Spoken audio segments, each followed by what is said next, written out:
দেখেন জয় সাহেব, তিনিও মৌলবাদীর বিরুদ্ধে খুবই ক্ষিপ্ত।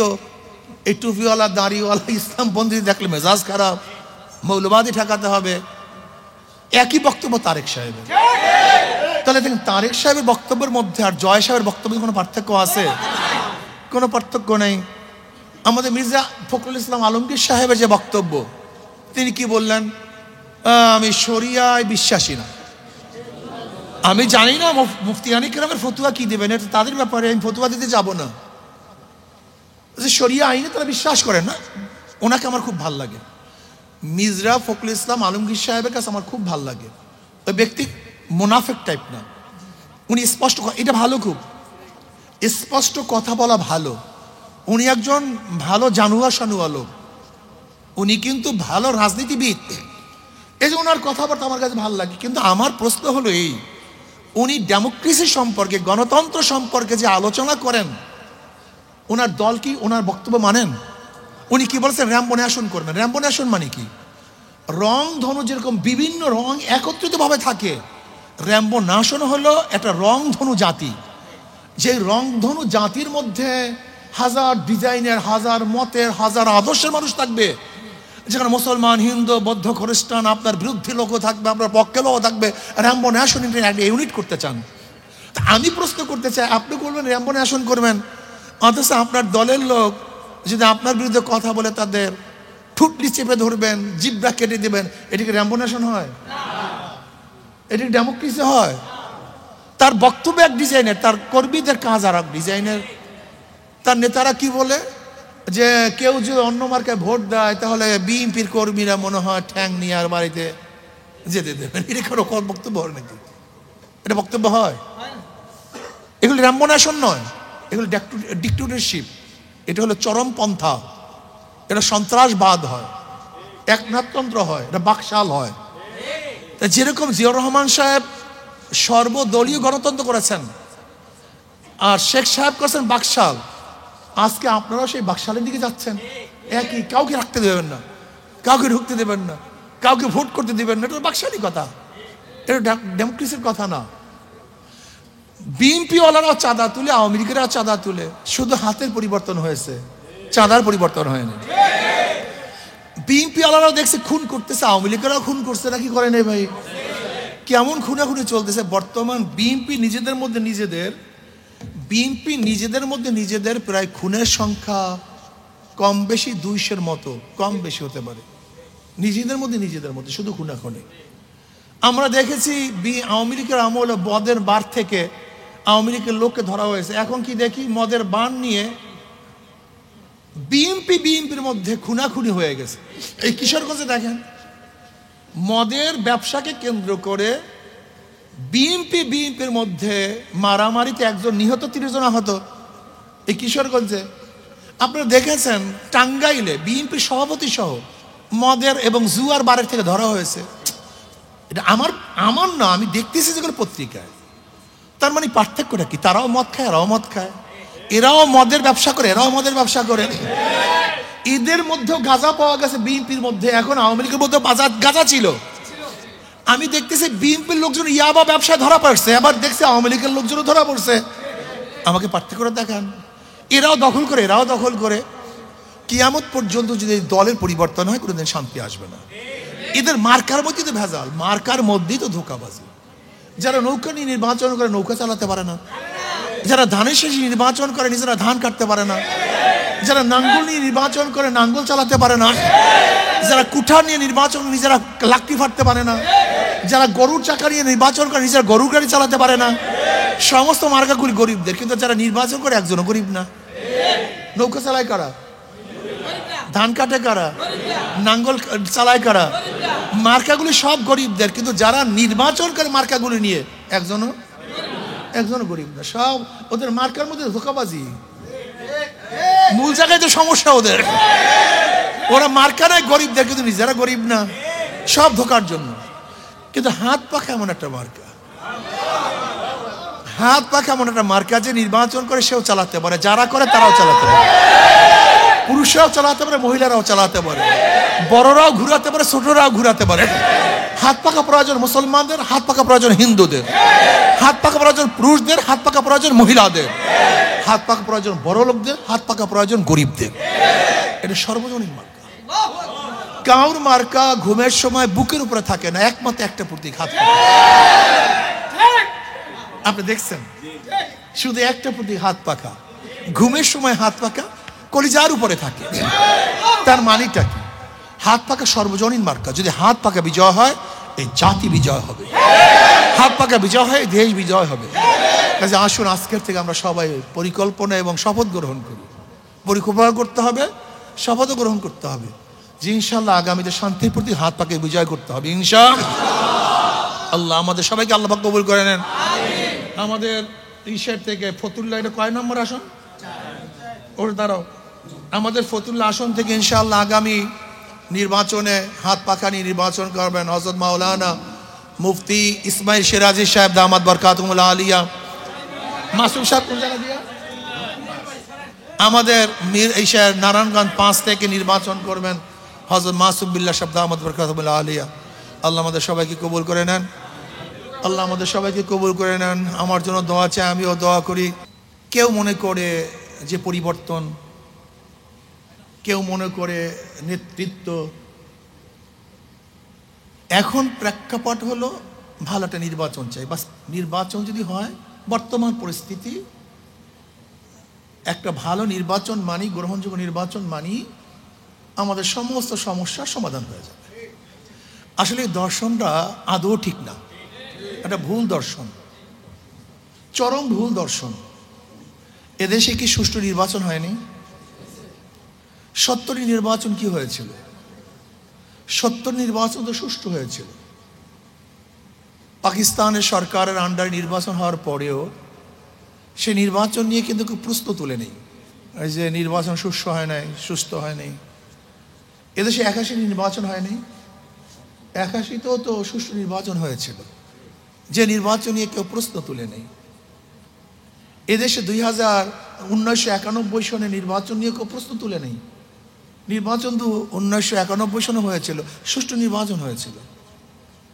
1996 তো নির্বাচন হয়েছিল, মোটামুটি ভালো। 2001-এর নির্বাচন ভালোই নির্বাচন হয়েছিল। এমন তো কেউ প্রশ্ন তুলে নেই যে নির্বাচন রাত্রে ভোট, দিনের ভোট রাত্রে হয়েছে, বা এটা হয়েছে সেটা হয়েছে। আমি কয়েকটি উদাহরণ দিলাম যে পাকিস্তান আমলে 70-এর নির্বাচন, এরপর থেকে 73-এর নির্বাচন প্রশ্নবিদ্ধ নির্বাচন ছিল, যেখানে 293টা সিট পেয়েছিল এককভাবে আওয়ামী লীগ। এরপরে আবার বিএনপির আমলে 1996 সনের 15 ফেব্রুয়ারি নির্বাচন প্রশ্নবিদ্ধ নির্বাচন ছিল, এককভাবে বিএনপি সে নির্বাচন উপহার দিয়েছিল। আমার কথা হলো এদেশে নির্বাচন হয়েছিল, সুষ্ঠু নির্বাচন হয়েছে, কিন্তু আপনি দেখেন প্রত্যেকটা সুষ্ঠু নির্বাচনের পরে যারা নির্বাচিত হয়েছিল তাদেরকে গণ আন্দোলনের মাধ্যমে তাদেরকে সিট থেকে, গদির থেকে নামাতে বাধ্য করেছে জনগণ। প্রত্যেকটা নির্বাচনে 1991 সনের সুষ্ঠু নির্বাচনের পরে 96-এর আন্দোলনের ক্ষেত্রেই, আন্দোলনের প্রেক্ষিতেই কিন্তু বিএনপি নামতে বাধ্য হয়েছিল। 2001-এ সুষ্ঠু নির্বাচন হয়েছিল, আবার আন্দোলন সংগ্রাম আপনারা দেখেছেন, হরতাল ফরতাল হাবি জাবি। সেখানে মঈনুদ্দিন ফখরুদ্দিনের সরকার কেন এসেছিল? ওই 2001-এর সুষ্ঠু নির্বাচনে যারা নির্বাচিত হয়েছিল তাদেরকে গদির থেকে নামানোর জন্যই। এজন্য দেখবেন পত্রিকা হেডলাইনে আসছে গণ আন্দোলনের ভিত্তিতে বিএনপি সরকারকে নামানো হয়েছে, এরকম হাজারো রিপোর্ট চলে আসছে। তার মানেটা কি? নির্বাচনই এদেশের মানুষের কল্যাণ এবং মুক্তির পথ না। দল পরিবর্তনের মাধ্যমেই যদি মানুষের শান্তি আসতো, এই দল গেলেই মনে হয় শান্তি পাবো, ওই দল আসলেই মানে শান্তি পাবো, তাহলে এদেশে কি দল পরিবর্তন হয়নি? একসময় মুসলিম লীগ ছিল, মুসলিম লীগের নেতৃত্বে এদের স্বাধীন হয়েছিল। আমরা স্বাধীন হয়েছিলাম, পাকিস্তান পেয়েছিলাম মুসলিম লীগের নেতৃত্বে। মুসলিম লীগ দেশ শাসন করেছিল, কিন্তু ভালো রেজাল্ট দেখাতে পারেনি। আওয়ামী লীগ শাসন করে নাই, ভালো রেজাল্ট করতে পারে। বিএনপি শাসন করে নাই, তাহলে আন্দোলন করলেন কেন? জাতীয় পার্টি শাসন করে নাই, তাহলে দলও শাসন করেছে, দলও শাসন করেছে, কিন্তু আমাদের ভাগ্যের পরিবর্তন হয়নি। আপনারা ভেবেছেন যে বহু নেতা পরিবর্তন, একজন নেতা পরিবর্তন হলেই মনে হয় আমরা শান্তি পাবো, এটাও ভুল। এদেশে আইয়ুব খানের শাসন দেখেছি, ভুট্টো সাহেবের, সেও তো একসময় শাসক ছিল। এদেশের শাসক ছিল জিন্না সাহেব, এদেশের শাসক ছিল শেখ সাহেব, এদেশের শাসক ছিল জিয়াউর রহমান সাহেব, সত্তার সাহেব, এরশাদ সাহেব, শেখ হাসিনা, খালেদা জিয়া। তা বারবার আন্দোলন করতেছেন কেন? আমরা শাসকের পরিবর্তন দেখেছি। আপনারা ভেবেছেন দল দেশ পরিবর্তন হলেই শান্তি পাবো? না, এদেশ একসময় ছিল ভারতের, ভারত থেকে দেশ নিয়ে গেছে ব্রিটিশ, ব্রিটিশ থেকে আমরা দেশ আবার স্বাধীন করলাম, আবার আমরা ভারত থেকে আলাদা হয়ে পাকিস্তান করলাম, পাকিস্তান থেকে আলাদা হয়ে বাংলাদেশ করলাম। দেশও তো পরিবর্তন হয়েছে। তা দেশ পরিবর্তন হয়েছে, দল পরিবর্তন হয়েছে, লিডার পরিবর্তন হয়েছে, কিন্তু মানুষের ভাগ্যের পরিবর্তন হয়নি। এখানেই আমার শায়েখ রহমতুল্লাহ আলাই আঙ্গুল তুলেছেন। আসলে সমস্যাটা কোন জায়গায়? এই কথাটি যদি বারবার বলতে চেয়েছেন যে আসলে সমস্যাটা কোন জায়গায়, শুধু নেতা নয়, নীতির পরিবর্তন চাই।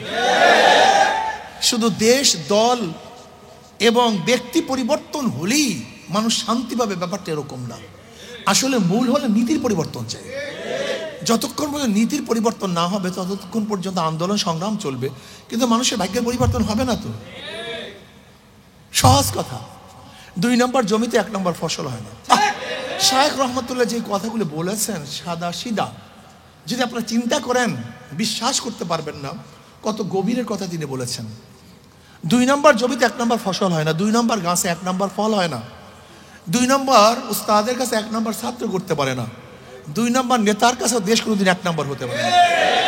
তাই শুধু নেতা নয়, নীতির পরিবর্তন চাই, এবং এই নীতি যে বাস্তবায়ন করবে সেই লিডারটা ভালো চাই। 2টা জিনিস দরকার। একজন ভালো নেতা, আদর্শবান, নীতিবান, যে নীতি ও আদর্শ বাস্তবায়ন করবে সেই নীতিটাও ভালো চাই। কোন নীতি আদর্শ বাস্তবায়ন করতে চান? ধরে নেন বর্তমান ডেমোক্রেসি নীতি, এই ডেমোক্রেসি নীতি যদি আপনি বাস্তবায়ন করতে চান, বর্তমান যে নীতি ধারায় যে আদর্শ ভিত্তিক দলগুলি দল করছে, এই নীতি ও আদর্শে একজন ফেরেশতাও যদি ঢুকে, এই নীতি ও আদর্শ যদি একজন ফেরেশতাও গ্রহণ করে, ফেরেশতা ঢুকবে এই নীতি আদর্শের মধ্যে। এটি এমন একটা নীতি এবং আদর্শ, এমন এক দল, এই নীতি ও আদর্শ এমন দল সৃষ্টি করেছে, এমন ইঞ্জিন সৃষ্টি করেছে, ইন্ডাস্ট্রি সৃষ্টি করেছে, একদিক থেকে ঢুকবে ফেরেশতা, বের হবে আজাজিল। ঢুকবে ফেরেশতা, বের হবে আজাজিল। উদাহরণ, আবরার ফাহাদকে কারা হত্যা করেছে? আবরার ফাহাদকে, বুয়েটের ছাত্র। ওরা তো সব বুয়েটের ছাত্র ছিল, ওরা তো মেট্রিকও ভালো রেজাল্ট করেছে, আইও ভালো রেজাল্ট করেছে, নয়তো ঢুকতেই পারতো না বুয়েটে। এত মেধাবী ছাত্র খুনি হলো কেন? কারণটা কি? ওরা ভালো ছিল, ফেরেশতা তুল্য ছিল, লেকিন এই সংগঠন ধরতে একদিকে ভালো, বের হয়েছে খুনি। জাহাঙ্গীরনগর ইউনিভার্সিটিতে 100 ধর্ষণ করার পরে সেঞ্চুরি কারা পালন করেছে? এই ছাত্ররা। আজকে অবৈধ হত্যাগুলি কারা করতেছে? ছাত্ররা। এর কারণটা কি? এরা ঢোকে ফেরেশতা, বের হয়ে আজাজিল। এর কারণ নীতি আদর্শ ঠিক নেই। কিন্তু ইসলামী নীতি আদর্শ এত সুন্দর নীতি আদর্শ, যেখানে ঢোকবে আজাজিল, বের হবে ফেরেশতা। ঢোকবে খারাপ, বের হবে ভালো। বুঝাতে পারিনি। এটি এমন একটা সুন্দর পরিবেশ সৃষ্টি করবে যেখানে খারাপ মানুষগুলি ভালো হয়ে যাবে, আর ওখানে এমন পরিবেশ সৃষ্টি করেছে যেখানে ভালো মানুষগুলি খারাপ হয়ে যাবে। এর জন্য শুধু নেতা নয়, নীতির পরিবর্তন চাই। কত সুন্দর দর্শন! এর ব্যাখ্যা দিতে আমার অনেক সময় লাগবে। যদি ব্যাখ্যা দিতে চাই বহু সময় লাগবে, তো অন্য ব্যাখ্যা দিব কিভাবে? আরেকটা কি বলেছে? সাহাবাদের অনুসরণ ইসলামী আন্দোলন। সাহাবাদের অনুসরণ, এই এক কথাই যথেষ্ট। সাহাবাদের আকীদা কি? আমাদের সেই আকীদা গ্রহণ করতে হবে। সাহাবাদের আমল কি? আমাদের সেই আমল গ্রহণ করতে হবে। সাহাবাদের ত্যাগ কি? আমাদের সেই ত্যাগ গ্রহণ করতে হবে। সাহাবাদের রুহানিয়াত ছিল কি ছিল না? আমাদের সেই রুহানিয়াত গ্রহণ করতে হবে। তাদের মধ্যে জোশ ছিল কি ছিল না? আমাদের মধ্যে সেই জজবা, জোশ তৈরি করতে হবে। তার নরমিয়াত ছিল কি ছিল না? আমাদের মধ্যে নরমিয়াত তৈরি করতে হবে। আনতা আবুদাল্লাহ কাআন্নাকা তারাহু ফা ইল্লাম তাকুন তারাহু ফা ইন্নাহু ইয়ারাক, এই মিসদাকে তারা ছিল কি ছিল না? আমাদের সেই মিসদাকে করতে হবে। দেখছেন অবস্থাটা কি? আশিদ্দাউ আলাল কুফার রুহামাউ বাইনাহুম তারাহুম রুক্কান সুজ্জাদান ইয়াফতাগুনা ফাদলাম মিনাল্লাহি ওয়া রিদওয়ানা। আমরাই নরম, আমরাই গরম, আমরাই আবেদ, আমরাই যোদ্ধা। রহবানুন ফিল লাইল ওয়া ফুরসানুন ফিন নাহার। সাহাবাদের অনুসরণ, এর মধ্যে আকীদার মাসালা আছে। আহলুস সুন্নাহ ওয়াল জামাতের আকীদার মাসালা আছে। আমলের মাসালা আছে, তাসাউফের মাসালা আছে, এই আমলের মাসালা আছে, ত্যাগের মাসালা আছে, জিহাদের মাসালা আছে, রক্ত দেওয়ার মাসালা আছে, রক্ত নেওয়ার মাসালা আছে। এই মাসালার মধ্যে মানুষকে সাহায্য করার মাসালা আছে, নিজেকে সর্বোচ্চ ত্যাগ করার মাসালা এর মধ্যে আছে। সাহাবাদের অনুসরণ, ছোট্ট একটা কথা, যদি সাহাবাদের অনুসরণ এই কথাটাকে আমরা মানি তাহলে কি হবে? যারা মনে করি শুধু খানকায় বসেই ইসলাম প্রচার করব, তাদের কথা ঠিক হবে না। কারণটা কি? সাহাবারা শুধু খানকায় ছিলেন না, ময়দানেও ছিলেন। ময়দানে ছিলেন না, অকাতরে জীবন বিসর্জন দিয়েছেন। আবার রহবানুন ফিল লাইল, এরাই রাত্রে দরবেশ ছিলেন। এক কথার মধ্যে হাজারো ব্যাখ্যা চলে আসছে। সাহাবারা কারা ছিলেন? তারা তালিম দিতেন, উস্তাদ ছিলেন। আপনাকে উস্তাদ হতে হবে। তারা ছাত্র ছিলেন, আপনাকেও ছাত্র হতে হবে। তারা দাওয়াত দিচ্ছেন, আপনাকে দায়ী হতে হবে। তাদের মধ্যে ইখলাস ছিল, আপনাকে ইখলাসওয়ালা হতে হবে। তাদের চোখে পানি ছিল, আপনার চোখে পানি থাকতে হবে। তাদের হাতের মধ্যে শমশির ছিল, তীর ছিল, ধনুক ছিল, ঢাল ছিল, তলোয়ার ছিল। অন্যার মোকাবিলার জন্য আপনাকে এই কাজগুলি করতে হবে। আপনি দেখেছেন এক সাহাবাদের অনুসরণ, এক সাহাবাদের অনুসরণ যদি আমরা করি, তাই নবী আলাইহিসসালাতু ওয়াস সালাম যেই ক্রিম পার্সেন্ট কিছু লোক তৈরি করেছেন, রাদিয়াল্লাহু আনহুম ওয়া রাদওয়ান, যাদের ব্যাপারে খোদ আল্লাহ রাজি, খুশি, এবং তারাও আল্লাহর উপরে খুশি। যদি আমরা তার অনুসরণ করতে পারি, নিশ্চিত আশা করা যায় আল্লাহ পাক আমাদের খুশি হবেন। আমাদের প্রত্যেকটা কাজ ইবাদত, প্রত্যেকটা কাজ কি ভাই? ইবাদত। আমরা এখানে কেন আসছি? কিসের জন্য কাজ করতেছি? আমরা ইবাদত করতেছি। নিজেকে প্রচার করা ইসলামী আন্দোলনের দায়িত্ব না। এর চুরি থাকবে না, ডাকাতি থাকবে না, গুন্ডামি থাকবে না, বদমাশি থাকবে না, কিছুই তো থাকবে না। সমস্ত মানুষ অধিকার ফিরে পাবে।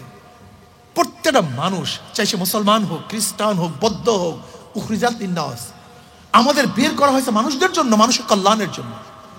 ইসলাম শুধু মুসলমান মুমিনদের জন্য নয়। কুনতুম খায়রা উম্মাতিন উখরিজাত লিন্নাস, আমাদেরকে বের করেছে গোটা মানুষ গোষ্ঠীর জন্য, গোটা মানব গোষ্ঠীর জন্য আমাদেরকে বের করা হয়েছে। ইসলাম, আমি সেদিন হিন্দু বৌদ্ধ খ্রিস্টানদের এক কাফেলা আসছিল আমাদের সাথে দেখা করার জন্য। আমি বললাম, দেখেন ভাই, আপনারা ডাক্তারের অপারেশনের অবস্থায় শুধু বয়ান করেন, কিন্তু ডাক্তার সাহেবের ব্যক্তিগত আদর্শ আপনার সাথে মোলাকাতের বয়ান তো করেন না। তার মানে বুঝাতে পারছি, ইসলামের শুধু যুদ্ধের সম্পর্কে আপনার আলোচনা করেন। ইসলামরা খালি যুদ্ধ করে, খালি যুদ্ধ করে। আর আমি ওটা তো অপারেশনের সময়ের কথা। ওটা কোন সময়ের কথা? ওটা তো ওডির কথা, অপারেশনের সময়ের কথা। যখন যুদ্ধ থাকে না, তখন মুসলমানদের আদর্শ নিয়ে একদিনও গবেষণা করেছেন? হ্যাঁ, যত পাশ্চাত্যবিদরা, এদের অবস্থাটা কি? মুসলমানদের শুধু যুদ্ধের কথা আলোচনা করে। ভাই, ওটা তো ওডির কথা। ওডির মধ্যে কি ডাক্তার কি করে? তখন তো কাটাছিড়াই করে, ওটার ছাড়া তো ভালো হবে না। কিন্তু ডাক্তার সাহেব যখন অপারেশন করে না, তখন তার আখলাক, তার চরিত্র, তার কাছে গিয়ে দেখছেন। দেখেন, আমাদের যুদ্ধকালীন এক অবস্থা, আর যুদ্ধের বাইরে আমাদের ভিন্ন অবস্থা। যুদ্ধকালীন অবস্থা আমাদের ভিন্ন। আমরা তখন খুবই রাগী থাকি, খুবই গরম থাকি, আমাদের অবস্থা খুবই খারাপ। কি অবস্থা? আশিদ্দাউ আলাল কুফার। তখন আমাদের শুধু চিন্তা থাকে বিজয়। মুসলমান যখন রণাঙ্গনে নামে, তখন তাদের শুধু মাথার মধ্যে একটাই থাকে, বিজয় অর্জন করতে হবে, এছাড়া মাথার মধ্যে কিচ্ছু থাকে না। কিন্তু যখন আমাদের যুদ্ধকালীন অবস্থা শেষ হয়ে যায়, রুহামা বাইনাহুম, তখন আমাদের চেয়ে নরমও কেউ থাকে না। আপনারা শুধু আমাদের যুদ্ধের অবস্থা সম্পর্কে বর্ণনা করেন। এই পাশ্চাত্যরা আমাদের শুধু যুদ্ধ সম্পর্কে, মুসলমান এই ভাই, যুদ্ধকালীন অবস্থা এক সময়, আর যখন যুদ্ধ থাকার নিরাপত্তার সময় ভিন্ন। যাই হোক, আমি যেটা বলতেছিলাম, ইসলামী আন্দোলন, আমাদের শায়খ রহমতুল্লাহ আলাইহির যে দর্শনগুলি আছে, এই দর্শনগুলিতে আমরা অ্যাপ্লাই করতে পারি, বাস্তবায়ন করতে পারি, তাহলে শান্তি, মুক্তি, আজাদি, অর্থনৈতিক ডেভেলপ, চারিত্রিক ডেভেলপ, আদর্শের ডেভেলপ হবে ইনশাআল্লাহ। যাই হোক, এর জন্য তার দর্শনের দরকার।